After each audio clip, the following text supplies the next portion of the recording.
Welcome to Cult Film Review, the podcast where we discuss the films you love but no one else gets and see if they still hold up. Tonight, we're climbing into a junkyard tilt-a-whirl known as Thunder Road, and we're flying back to 1985 so we can explore The Explorers, an American sci-fi family movie written by Eric Luke and directed by the great Joe Dante. So grab your snacks and oxygen tanks, and let's just start the show. Your Hollywood system stole our sex and co-opted our violence, so there's nothing left for our kinds of movies. I did not hit her. It's not true. Klopex? Klopex. Klopek. Up yours, baby. Me and Bubba, my little brother, listen to you every night. Where in the hell are we? I have come here to chew bubblegum and kick ass. And I'm all out of bubblegum.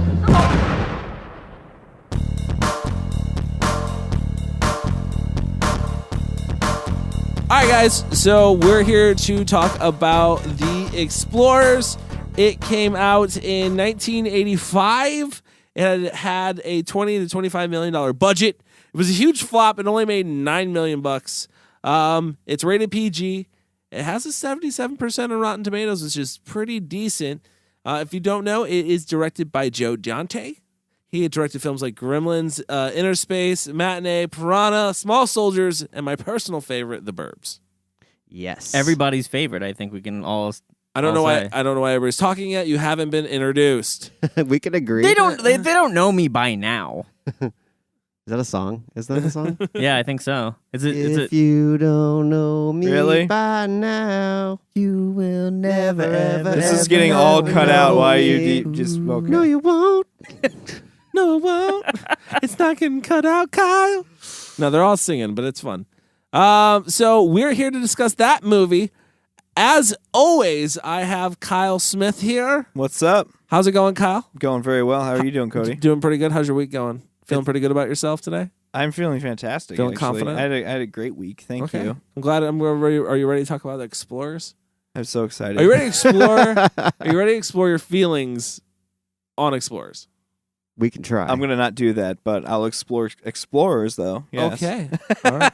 Next up, we got Chris Willenbrecht. Chris, how's it going? It's going good, man. Did you have a good week? Yeah. Everyone was interested to know how your week's going. Is everyone interested to know how my week's going? I don't know. It's going okay. It's going pretty good and pretty normal. Nothing. Too Work's going exciting. good. Works fine. Yeah. Love life's good. Yeah. Love life's awesome. Why didn't I get that question? I'm the one with the new girlfriend. I'm mixing it up. Ooh la la. Yeah, quit bragging about this. Yeah, I had to drop that. I'm the one with the new girlfriend. Yeah, like that's better than an old girlfriend. I'm not the one with the old. Oh, the you old. know what? Obviously, the Chris, your news girlfriend's always old better. News. Kyle, the old girlfriend's doing well, so thanks for asking. The old ball and chain. That's true. All right, and then we also have Michael Saluccio. Michael, how's it going? It's going well. Writing any papers this week? I did. I am writing a film, a paper. Yes, film? about Paper film. film? About film. Yeah. Oh, what's it Yeah. about? Can you give the topic early? Yeah, Can you it's do about that? it's about the Chinese film market and how it's influencing Hollywood. There you go. So keep an eye out. Really for that. lighthearted stuff. Yeah, that's not. Keep an eye out for China, guys. That's what I always say. All right, guys, and I'm your host, Cody Everett, and we are going to talk about Explorers. Let's get into it. This is Michael's pick. Mike, why did you pick Explorers? Actually, would you tell me what Explorers is about? Oh, I thought you already did that. Nah, I said some stuff All about right, it. I'll discuss it. Well, it's about three kids. They get together. One is a peeping Tom. The other is a nerd. And the other one just doesn't give a shit about anything. Yeah, he's the But badass he's of the poor. group. We know that. We know he's poor, and he comes from a very broken family, apparently. And they build a spaceship after having a dream about a circuit board that teaches them how to fly off into space. And from there, they meet a group of aliens. And I don't know should I give away the ending? I mean, what happens? Nothing. Well, spoiler alert, nothing happens. Nothing happens. Nothing happens. But yeah, in a nutshell, that's basically what it is. So, Mike, why did you pick this film then? I picked this film because it was one of my favorite films growing up, and I wanted to discover if it was still going to be one of my favorite films. Nice. Okay. I All right. found the answer, by the way, and we'll get to that. Okay, I want to ask this question. Who hasn't seen this film? I haven't. How have you not seen this? Yeah, it's not having cable. Here comes the not having cable story. I don't know if that's the reason why. Would that be the reason why? I feel like I feel like I've seen most all of the films, like these kind of kid films from the 80s. Everything else on Joe Dante's list I've seen. So I can't honestly tell you why I haven't seen this one. I never even heard of it before. Never heard of The Explorers? Probably because. What about River Phoenix? Yes, of course I've heard of River Phoenix. Like, the Stand By Me is probably one of my favorite movies of all time. Not The Explorers? Definitely not. It was his first role. It was his debut role. It was. Good. Along good with Ethan for Hawke, him. I think. I think it was Ethan Yeah. Hawke's first. No, they're fantastic. And not to jump ahead, but they're really good. I thought even Ethan Hawke was as weak as he is nowadays. Get out of here. You're crazy. I think he's a good actor. He's on less He's drugs all right. in this He's movie. okay. Yeah, he's on less drugs. Well, he's fucking like 10. He's still on drugs. Hey, He's they just on started less. early in the 80s. I'd never seen this movie. Okay. Hold on. This is your first time seeing this movie too? Mm-hmm. Really? Yep, it was. I think I might have heard Cousins. of it. Might have heard of it, but I had cable, and I never saw it on cable. You know what I think? I think this film, and I don't know if this goes into how much it made. I'm assuming this is just the box office numbers. Mm-hmm. I feel like this is one of those films that really benefited from VHS and did. and movie. Yeah. It did, Like, definitely. I think that's when it got popular, because when I saw this, I mean, I probably was like 8 or 9, but like I remember it was on VHS, and I probably ran the reels out on this movie as a kid. And a lot of other people did too, because it's honestly where I think it's made the bulk of its money was on video. Okay. Yeah, and broadcast, Yeah. being on TV, which, again, didn't have cable, never saw this movie on there, but apparently it did well. So let me ask you this question. As adults seeing this movie for the first time, I guess, what was your take on it? Because as a kid, you watch this movie and it's fantastical. At least to me, it was. Like, as a kid, I was like, holy crap, they're going in space. They're meeting aliens. This is nuts. They built their own spaceship. You want me to give my review right now? No.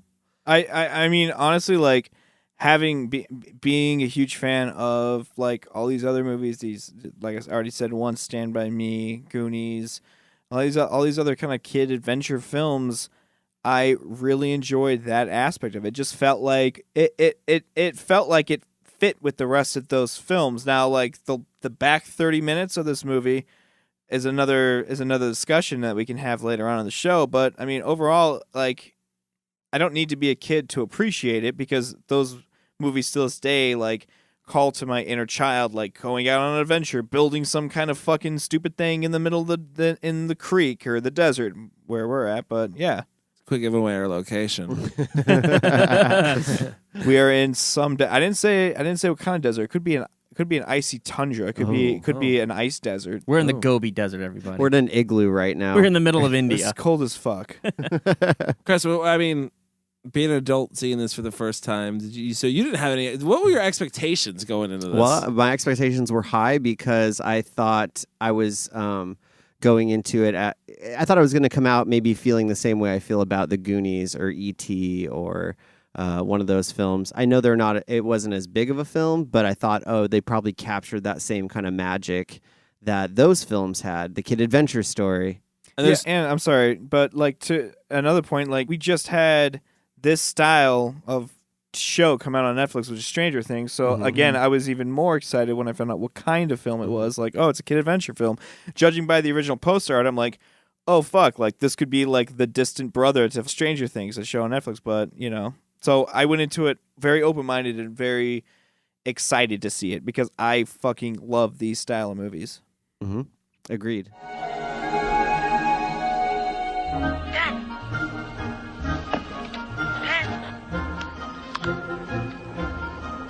Yeah? Yeah, I got it working again. Everybody's at the movies. Get over here right now. Well, what is it? Jeez. You know, Ben, you were such an obsessive person, and that drives me crazy. Because you can't get emotional if you're going to study anything scientifically. Now, what we have here, as near as I can tell, is an electrically generated point of force. What? By typing in coordinates, I can make it move anywhere in 3 dimensions. All right, so Mike, you, like me, saw this as a child, Yes. then, right? Yeah. So you saw it with the same wonderment that I guess I did as a child, right? Like, I saw this movie, and I remember as a kid being very much in love with this movie. Yeah, let me talk about the wonderment that I had with this film in general. So the Ethan Hawke, Ben, he's wearing a members only jacket, like a tan members only like windbreaker Yeah, jacket. he is. I fucking owned that jacket. I went out and made my parents buy that jacket. I love that jacket. I love that jacket too, so I'm glad your parents let you buy that. I probably tried to act like Darren at school, like just like, you know, whatever. With your dirt bike? What's that? With your dirt bike? No, my parents wouldn't let me own a dirt bike, but I definitely wanted to be Darren. Like I remember watching this film and thinking that he was the coolest kid I'd ever seen in my life. Is it because his floppy Converse and his like big oversized clothes, and he's just kind of like the punk, like the little punk kid? Did you want to be the punk kid? Yeah, no, definitely. I think it's that opening scene where Ben's getting the shit kicked out of him by that bully. Right. And he just kind of stands up to this kid like, hey, man, leave him alone. Like, it's almost like he already had a reputation, too, walking into that scene. Mhm. Like, everybody knows Darren. He's kind of like a fucking loose cannon. Like, nobody knows what the fucking deal is about this kid. And he just kind of tells him, like, hey, get off him. And it's weird. The bully doesn't... He kind of like... It looks like he has a little bit of reverence towards this kid. Steve Jackson, you mean? Steve Jackson. Yeah. Yes. He looks to him, and he seems like he has a little bit of fear. And then he kicks him, and then kind of runs off, you know? He kicked him good, though. He kicked him he gave him a good, Let me ask you, good swift what, boot. Yeah, but what's there to be afraid of a Steve Jackson when you're just going home and you're getting beat up anyways? Because I mean, he makes the references like he says, "I'm good at running away because I had to learn how to run away from my dad." Yeah, basically. well, I think that's where a lot of this. That's like the darker part of this story, and I feel like they don't really they touch on a little bit, over but they Darren. breeze over it. Yeah, I don't know if his father is abusive or just a drunk. Yeah. Or, like, I don't know what's going on. We know that he comes from a kind of a broken home. He talks about, like, oh, my dad's girlfriend. Like, I guess she's fucking cool. I guess she's cool. But, like, he's definitely, like, a neglected, right? It has to be he's neglected to some extent. I think we could have found this out if Joe Dante got to make his version of this film, because it sounded like he goes more into the interpersonal relationships of the kids in his version, but because the studios made him cut it down so fast, he didn't get to put that part in there. That's the crazy thing is, like, he did not get to finish this film. He's not happy with this film.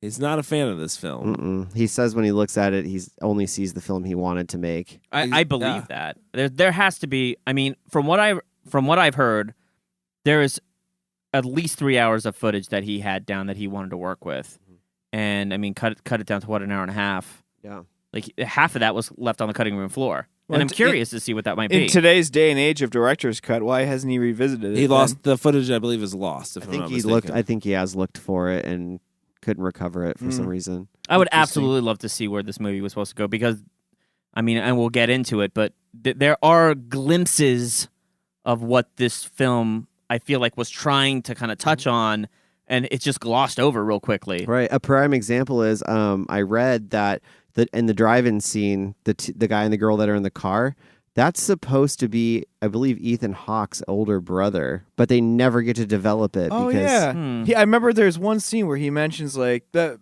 me and my brother used to come down here before he became a douchebag, or he said some bullshit like that. And it was just like, I was like, he has a brother? He doesn't exist in any scenes in the movie or is referenced to as his brother His at all. mom is, Carol, Anyhow. She's a famous actress. Like, she's a famous character actress. But she's uncredited in this film. But you recognize her as soon as you see her. But like, that's, you don't know about his dad. You don't know about anything about his family. Like, Ben's whole the only people that you get to see are Wolfgang's family. Yep. That's the only person people and you his get to see. family. I mean, they got a bunch of kids. They're German. Who's his mom? Who plays his mom? She's in everything. I can't say her name. Yeah, I can't say her name. It's something very strange. It's Dana Ivey. Whoops. It's very odd. Well, very weird. James Cromwell is a really popular. I love James I love Cromwell. him. He's one and of my he favorite plays the actors. father. But I mean, There's those actors that pop up in things that you're just like, you forget about them completely until they show up and you're like, oh, yes, that dude's in it. And he's one of those guys. Mm-hmm. So here's my question for you guys, too. I want to ask this question. What makes Explorers a cult film? Because after rewatching this, like, a lot of people love this movie, and I gotta say, I think it's because of basically the actors, the kid actors, Ethan Hawke and River Phoenix. I like because it's hard to go back as like an adult and be like, this is really enjoyable to watch, except for I believe Ethan Hawke and River Phoenix's performance for me, at least. So we just touched on James Cromwell, and even though he's playing this very, very over-the-top German scientist father type, but he's still an enjoyable character to watch when he's on screen. The character portrayed by Darren, even though Darren doesn't have as... I wouldn't say he doesn't have as much screen time, but I feel like he has way more presence than Ethan Hawke or River Phoenix do in terms of character. Like when he's not talking, I feel like he has more energy there. Best character in the movie, hands down, is Wolfgang.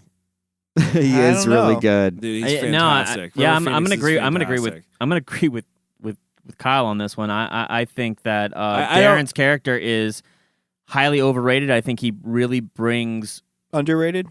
Oh, underrated. Yes, correct. I'm sorry. I think it's a performance that is it has the most humanism to it. Like I guess the most it's most real feeling. Yeah, it feels like he feels like a real human being. You don't see a whole lot about his family, but he still feels like he's coming from a broken home. He like everything he says and the way he delivers his lines is kind of with this like I don't know, it's got like this glossy mask over it where he's kind of like created this wall of defense against everybody because of the world he came from or the home he comes from. So he just seems like the most dynamic and deep character, and he's the only one out of any characters in the film that I wish I knew more of. Well, he's the one who's given the most backstory too. I mean, Wolfgang's probably second most, and oddly enough, Ben being the third, the main character being the third. Yeah, but that's not saying much. Saying he's given the most backstory because honestly, well, like he has like maybe 1 or 2 or 3 extra lines than the other guys do. But no, but he's given the more backstory of like what his family situation likes at home. It's a negative situation. Like he's given the most sympathetic qualities out of any of the kids. But you know of all of those qualities and traits you just named off of the other kids. You know exactly how Wolfgang's family is because most like the first half of the movie takes place like a lot in his house. And you see his entire family life, and then going back to Ben, like when we're with Ben, like. Even though he only has like 1 or 2 scenes with his mother, like you can get a very good impression of he comes from a very loving and nice home. Like it just those characters seemed cookie cutter in some weird sense of the word, but whereas Darren was like that was somebody that had fucking character motivation. He had depth. And that's why I think he's the best character. I think that so. But you can say the same thing about Wolfgang. Wolfgang had character and he had depth. The one with the least amount, like I said, is the main character, which is very odd, which is Ben. Kind of. He's the sense of wonderment of the group, I think. He's the one that, he obviously he's the one driving force that gets targeted with the dreams, unless, there's somebody else that actually gets targeted. We can talk about the fan theory on that one. But Wolfgang is definitely, we get the most of what Wolfgang's life is like, right? And you're right, I agree with you, Kyle. It's a little cliche, right? He comes from the science background, so of course he's dressed in a fucking bow tie going to school, and then he gets his ass kicked by bullies because, hey, it's the 80s, so why not? Yeah. I feel like he's more of a caricature, whereas like Darren is like a real... It's something that I feel like maybe Joe Dante wanted to touch on, but like we said, we never see the father. We never see his family. We never see what's going on. Mm-hmm. Yeah, it could have been this could have been a very serious thing. To kind of tie back into my question, though, of like what makes this a cult film, then that's what I'm saying. Is it the kid actors? Because I don't think it's this. I don't know if it's the story. I'm going to tell you what I think it is. I think it's because it has the Amblin feel to it, but it's not an Amblin film. No, it has that Gremlins feel, that Goonies feel. It's like, how do I put it? But it doesn't though at the same time. As a kid, you probably did think it though. I would disagree with you, Cody, because I think it does have that feel for the first 45 to 50 minutes. It definitely does. But as soon as their ship takes off and they go into space, like the film changes tone completely. But to go back to your question, what makes it a cult film? Like, honestly, I think it's one of those movies that lasted longer than its shelf life than it should have because of VHS, because of home video. That's it. Like, it had a renaissance on home video, and that's what's kept it alive. Like if you're just going off movie theater like numbers, and fucking this film should be dead. Well, I'm not going off the movie theater numbers. I'm just saying, like, for me, it's like going back and watching this. It's like, man, I mean, I get why certain characters are popular and stuff like that in this film, because these characters are kind of, in a way, iconic, adventurous, and fun, right? Especially the three main characters. They're Right. fun. You want to be them as a kid. Mhm. You want to fly into space and explore things and meet aliens that are gonna hit on you. So, we're all weird kids like that. Well, that's why I wish I could watch this through child eyes, because I feel like maybe that's where the cult status comes from, is I agree. Yeah. kids who saw this on video in the 80s and then grew up and were like, this is such a bizarre movie, but it has, like what you said, the Amblin feel to it, and it has the kid adventure story. It's got all the right makings of a good family adventure film. Yeah. But it maybe falls into the cult realm because it's not quite as good as the ones that we Well, that's all the weird- really well, latch on to. I do want to note something that I feel I did say in a previous episode, and I want to go back to it because I think it has something to say about where the cult status of this comes from, and that is where it's steeped in nostalgia, right?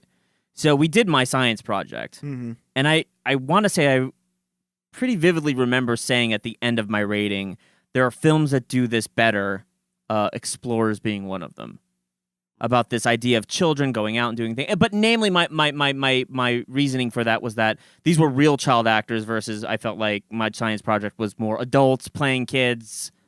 But Kyle, you loved My Science Project growing up. I had never seen My Science Project. So seeing it as an adult, my first instinct was like, this movie's a piece of shit. Well, that's kind of, I mean, And I feel I do feel like Explorers does some things better than My Science Project, but I also see some things on your side. seeing My Science Project as an adult, even though I've seen it hundreds of times as a kid, I can easily identify like this movie kind of looks like shit. And that's definitely more of a nostalgic thing. I'm always watching it with my child eyes. Like this movie, I'm seeing it for the first time at fucking 29, and I appreciate what's happening in the first 45 minutes. I appreciate the fact that it's a kid adventure film, and it does it very, very fucking well. It does it a very good job.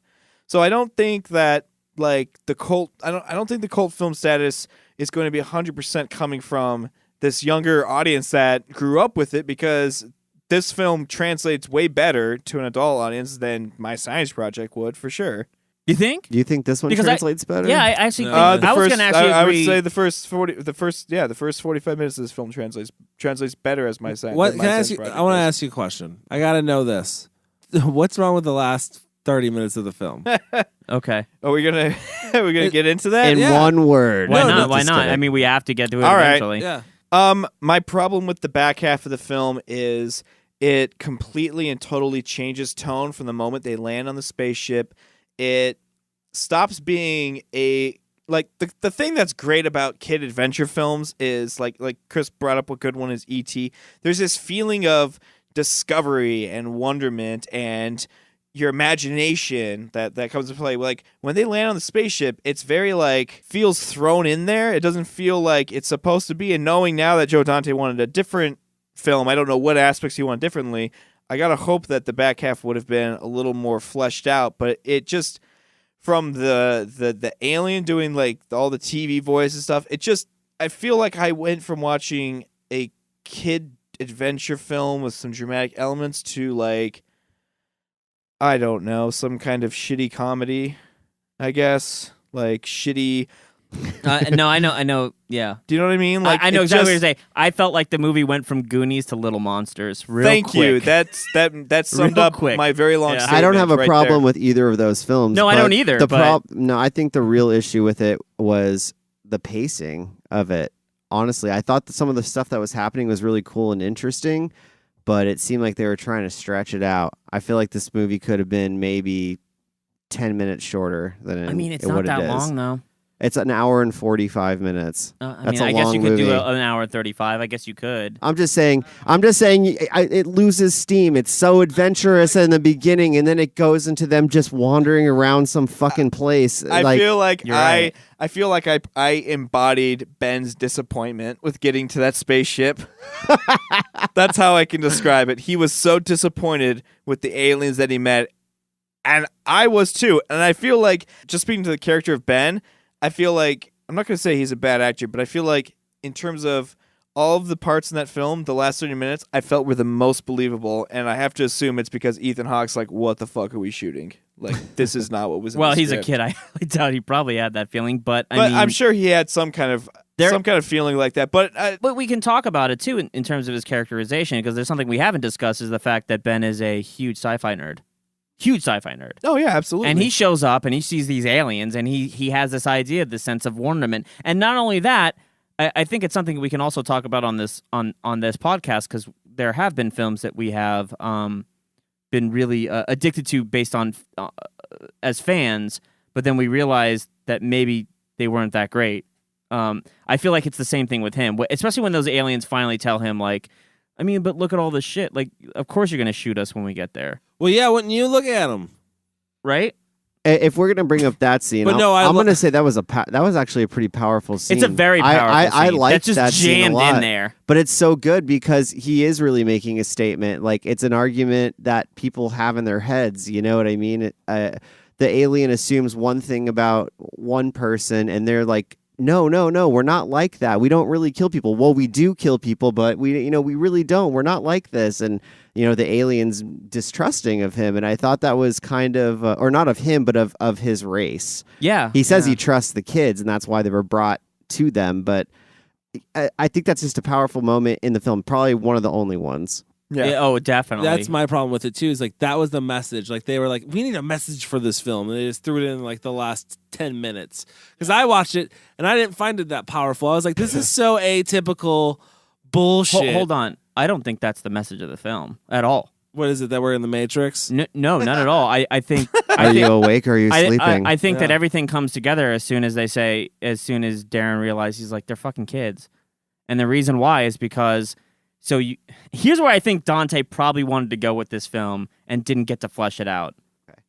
Every one of these kids, Ben, Darren, and Wolfgang, are outcasts. They find friendship in the three of this tripod that they've created, right? These kids up in space are also loners, and they're reaching down to Earth to, like, basically essentially find friends. They have no fucking friends. They're in the cold vastness of space. Mm-hmm. And the only thing they have to go on is movies, which is, there we go with Ben. He finds solace in fucking sci-fi films. Right. And I think that's where the film was probably supposed to go. That these were kids, and they were trying to reach down and try to grab these kids. Because, okay, so I'm going to get into the fan theory here. So Dick Miller, he's the helicopter pilot, right? Love him. He's in a ton of Joe Dante films, right? Yeah. This is something that is a line in this film that it comes out of nowhere, and it really leads to a lot of shit. Where he says on the phone, and he's just like, man, it's, I haven't had dreams like this since I was a kid. Which leads me to believe that these aliens that were up there have been shooting these messages down to Earth for a very long time, looking for just someone to just, like, come up and hang out with them for a little bit.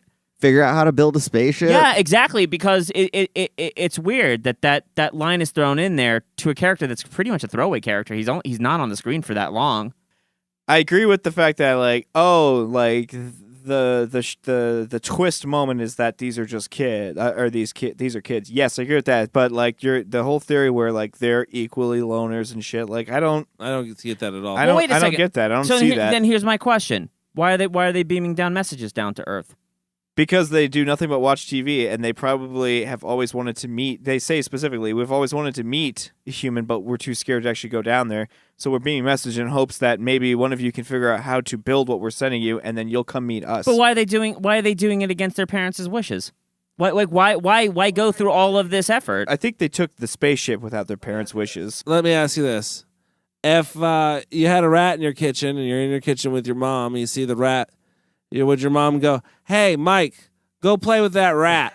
No. No, she would. Yeah. Wait, no, I just don't understand Let's how let him finish. Come on. he's done. Well, no, he makes the that point. was it? You look weird to me. I look weird to you. You know. Well, that- no, like, I'm they saying- do Wait. make- Where Yeah. does this analogy even relate to What- what we're what I'm talking saying- about? what I'm saying a rat is- is a vermin. They didn't. The father The doesn't father- even. Humans are vermin The to father them. clearly exactly. Where do you get that? Where do you get that idea? The father gets extremely. Well, my dad's. I've never seen him this pissed before because they're hanging out with humans. Like they've obviously known I don't. about I humans. didn't get that at all. They- From That was an scene. exact line. Yeah, That was an exact line. They- That I'm hanging out with humans. dude. Yeah, because you don't he- think that she makes a comment. The girl one makes a comment about Wolfgang, and he's like Wolfgang,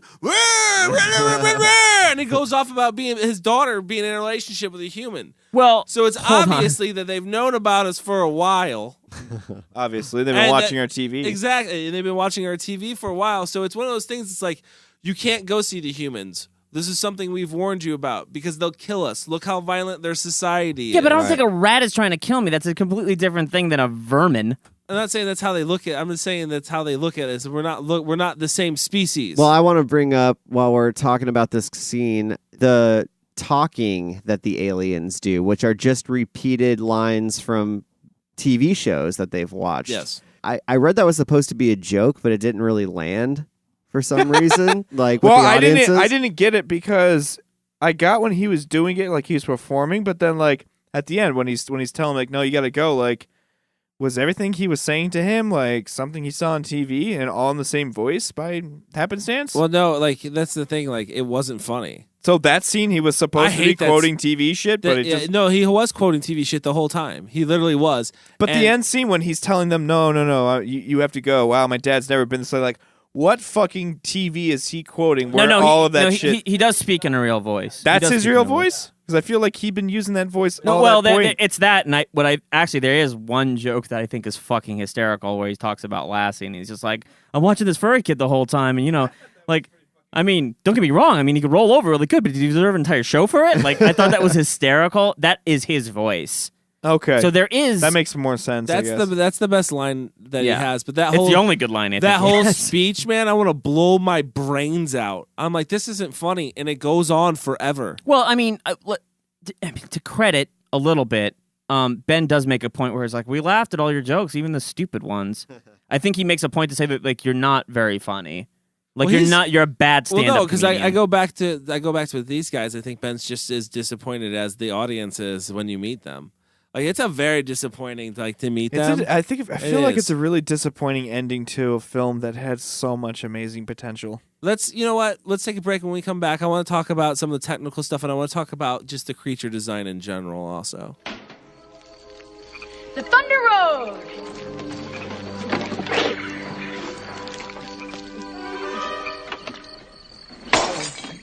Oh, now I'm ready. Let's go.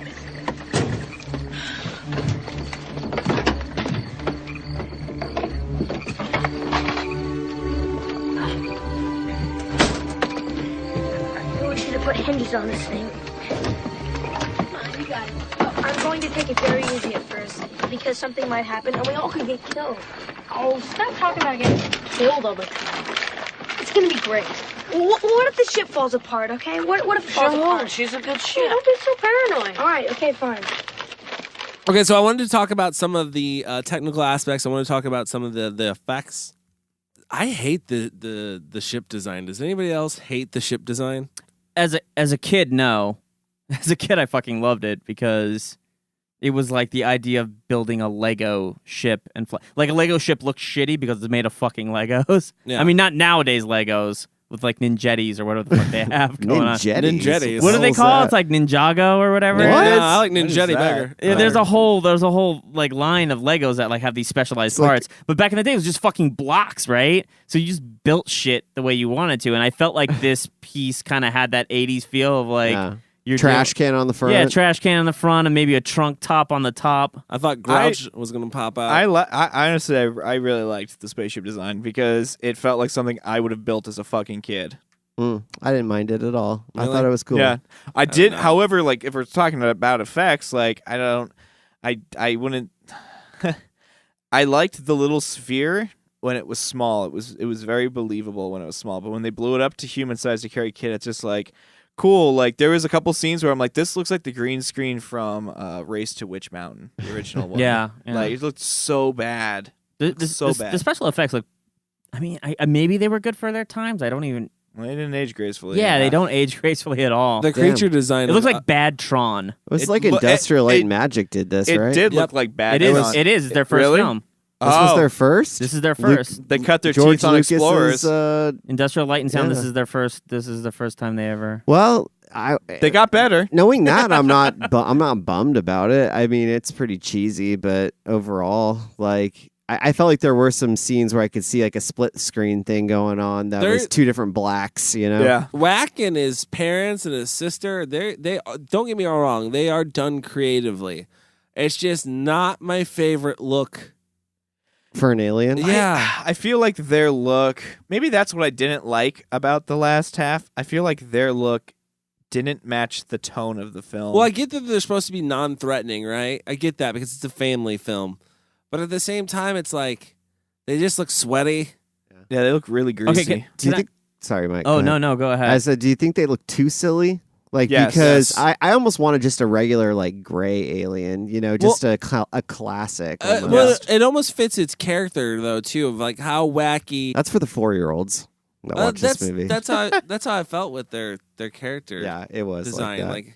and except for the sister who was just what that whole like weird I don't know. What was that sexual about? relationship thing. What was that about? All of I don't a know. sudden, fucking Wolfgang gets up there and he's fucking Casanova. I noticed there's a lot of weird sexual thing, yeah. like the peeping Tom aspect, right? Big time with Wolfgang Ben. and the alien. And he and wants then, to fuck that alien, and she wants to fuck him. And then Darren's always talking about like naked chicks. Yeah, chicks naked. it's almost like that wasn't his which first I get, rodeo. which I get as a teenage boy. That's what you talk about, right? But like, come on, bro. Which one of us sitting here is gonna see? Probably Chris. Which one of us sitting here is gonna look at that alien chick and be like, you know what? I would not give that to Chris. Sorry, I don't think anybody here would. Maybe would Mike. do it. He's Oh, staying no. awfully quiet. Chris would do it. No. Dirty Chris. That's what we call him. Dirty People don't- alien people fucking don't Chris. Know, people don't know when we're DC. prepping for the show. That's what we call him. We call him DC. So, Dirty Chris. A lot Well, of people I don't wanted know to that. talk about the alien thing. There is one film that he actually does direct that I kind of feel relates to it a little bit, and that's Twilight Zone. If I'm not mistaken, I think he directs the one where the cartoon comes to the. I think you're right. Where the kid comes in, and then the cartoon and the Tasmanian Devil actually comes through the television screen. I feel like Joe Dante, if anything, has this weird obsession with creating what essentially are cute creatures in a very almost nightmarish kind of way, but more on the side of cuteness. Right. You know? Right. Dude, Got to keep it PG. Got to keep it PG. Like these aliens are ugly and fat and kind of. I mean, I mean they're just like they're weirdly shaped. They're like scary, silly. Well, they represent Yeah. America. So a clown. They represent America and Americans. Spice Girl. You think it was like a Wall-E thing? It was like a wall. They represent Americans. Well, in America. the woman, the girl, Really, the Americans on the spaceship didn't represent the Americans. Yeah, right. It was the aliens. Yeah, we just want to shoot everything. But the girl was very like Betty Boopish. She was. no, yeah, no. that or Jessica No, Rabbit. and I almost felt like, honestly, just the whole Americans thing was a joke. But I felt like Whack was a little bit like Slimer in a way, Yeah, yeah. I got that impression. with like the a neck weird. folds and Yeah. weirdly and a cricket too with his butt or something, like some sort of bug. I don't know what that it's like a slug butt. He had a weird butt. And like, here's a question. I have a question. Okay, so this is the weird thing. That fucking robot, the spider robot, Yeah, the gropey spider robot. Yeah, that was a weird From, scene. like it was a From- weird. from Johnny Quest. Yeah, I feel like they stole a lot of it from what is it, Return of the Jedi? Return of the Jedi, the yeah, eye where the comes thing that out, comes yeah. out, and then it's like cute, but at the same time like slightly menacing. Mm-hmm. And then it just like disappears. Like, well, what was that thing for? Hold on, what about It was to I think it was to basically scan them and security to see if they were a threat or not. No, it's to decontaminate them from the germs. They say it in the movie. No, that's not true because Yeah. that can't be true because only 2 out of the 3 actually got approached by the. No, I think when they slid down the slide through the mist, that was You decontamination. don't know what happens to You know where I thought the decontamination was when they were in the ship and the electric thing came out and they're like, we got to get out of here. We got to get, like they were saying that. You know, like the thing twists around and then all of a sudden it's like, Oh yeah, and it blasts the energy into it while it's rotating. That's how I took it. Okay, yeah, I get that. I thought the spider thing was like a security bot of some sort. Because that's why it was patting it down and had like the red and blue sirens. And I think the weird thing about it all is why does the robots that the aliens create also want to fuck humans? I don't know. That's really weird. That's a really weird thing when it takes the picture out and it just like whistles. Oh, it's cute, Mike. Yeah, it's for the kids. Supposed to be cute. I get it. Maybe this is an 80s thing. Because that spider was so terrifying. That was not cute at all. They had to. Yeah, no, that was terrifying. So many moments that were weird. That's the other thing too. Is like I didn't get either. It's like the whole.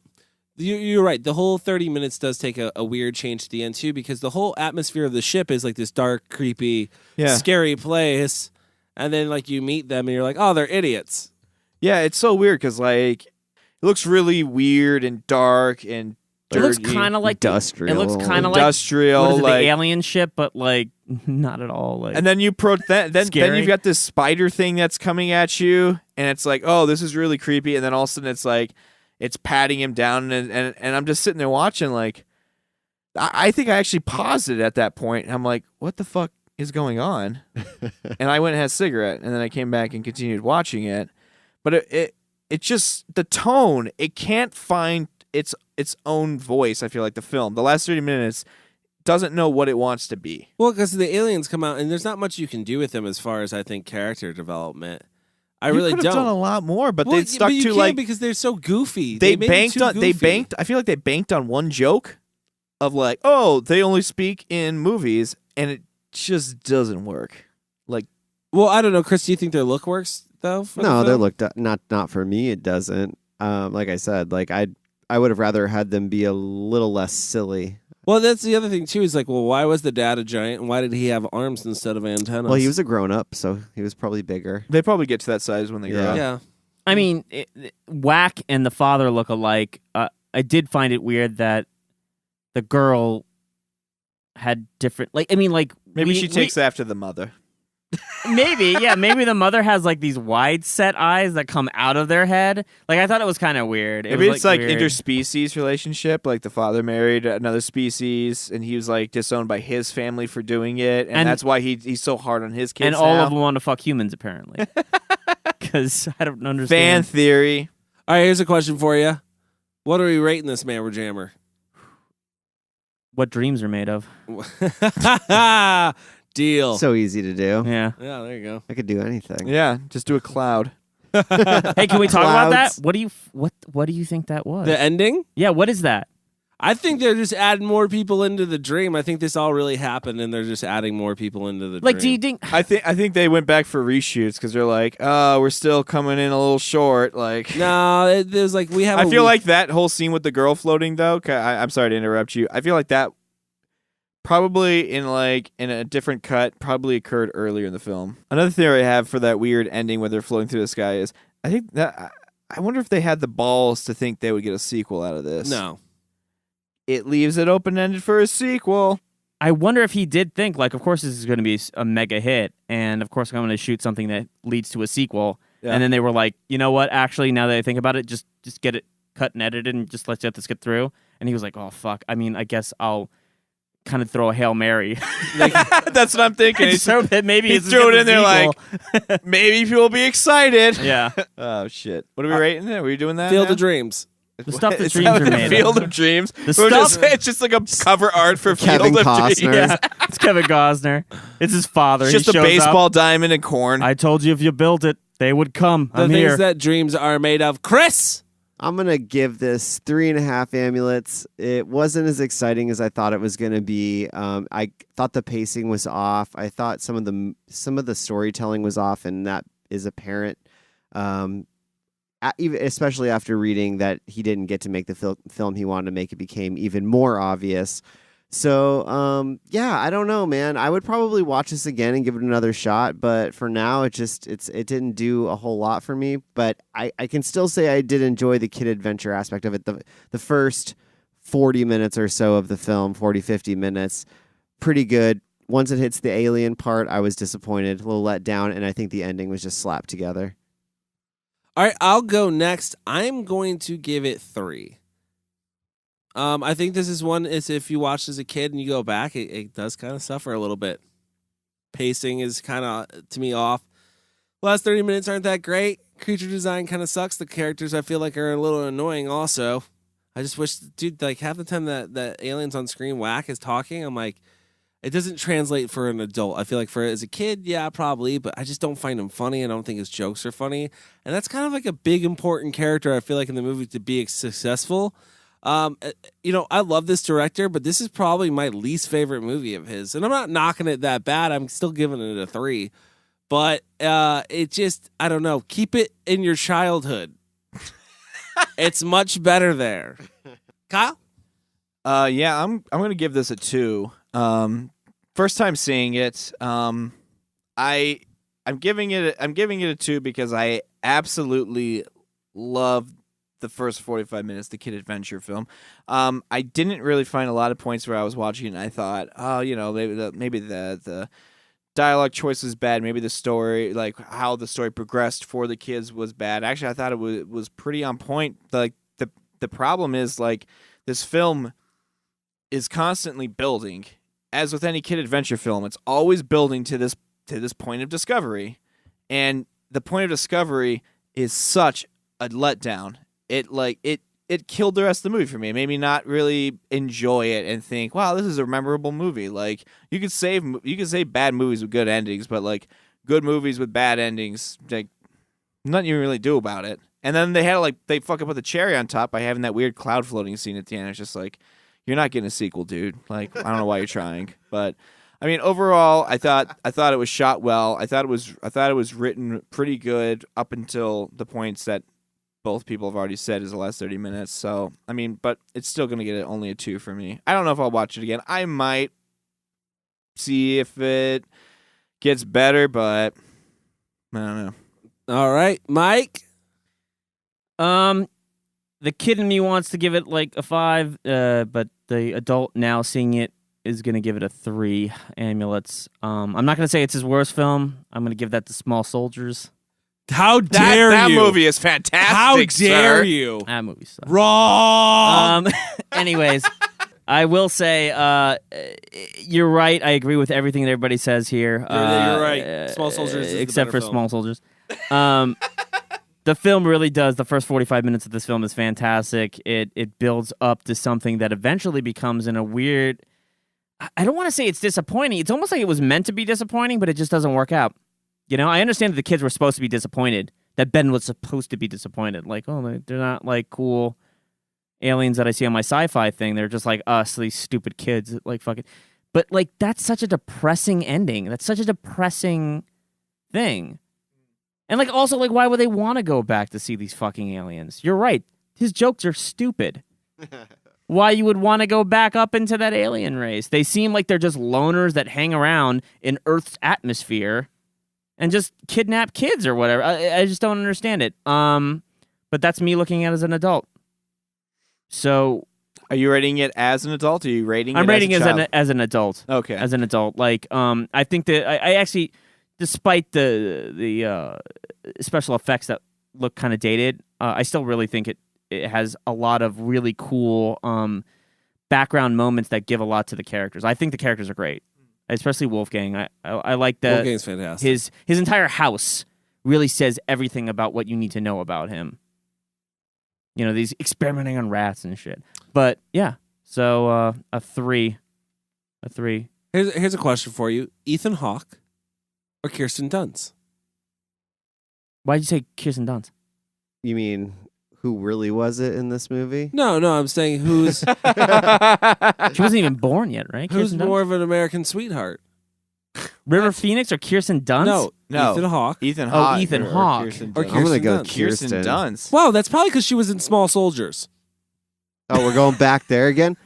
Well, you baited us on that one, and we took it. So. All right, guys. That's our show for this week. Thanks for tuning in. Make sure you subscribe on whatever you listen to on iTunes. It's free. It's simple to do. Just hit subscribe, and you'll get our show every week, every Thursday. You don't even have to do anything. It downloads right to you.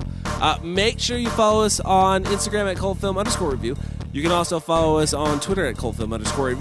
You can follow us on Facebook, and you can follow Kyle at You can follow me, cultfilm_Kyle on Instagram. You can follow Chris at Cultfilm_Chris on Instagram. And you can follow Mike at Mike Salustio on Twitter. You can follow me at VHS Collect on Instagram. All right, guys, that's our show for this week. Remember, guys, if you're going to join the cult, just make sure they watch good movies. We'll see you next week. All right, then. Bye-bye. He had the final word on his final word. I love